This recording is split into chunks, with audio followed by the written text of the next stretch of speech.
Channel. తెలంగాణలోని సంగారెడ్డి జిల్లాలో దారుణం జరిగింది. చాక్లెట్ ఆశ చూపి 8 ఏళ్ల చిన్నారిపై ఇద్దరు కామాంధులు అఘాయిత్యానికి పాల్పడ్డారు.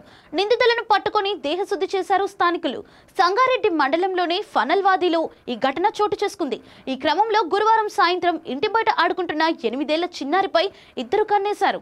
చాక్లెట్ ఆశ చూపి ఆ బాలికను తమ వెంట తీసుకెళ్లి చెట్ల పొదల్లోకి ఈ అఘాయిత్యానికి పాల్పడ్డారు.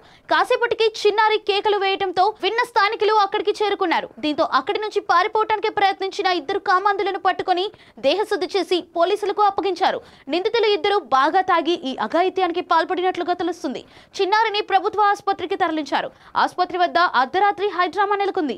నిందితులను కఠినంగా శిక్షించాలని డిమాండ్ చేశారు. ఈ ఘటనపై కేసు నమోదు చేసుకున్న పోలీసులు దర్యాప్తు చేస్తున్నారు. మరోవైపు సంగారెడ్డి జిల్లాలో భార్యను నరికి చంపేశాడో భర్త.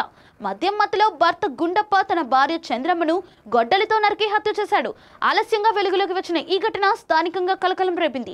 సమాచారం అందుకున్న పోలీసులు ఘటనా స్థలానికి చేరుకుని గుండప్పను అదుపులోకి తీసుకుని రిమాండ్ కు తరలించారు.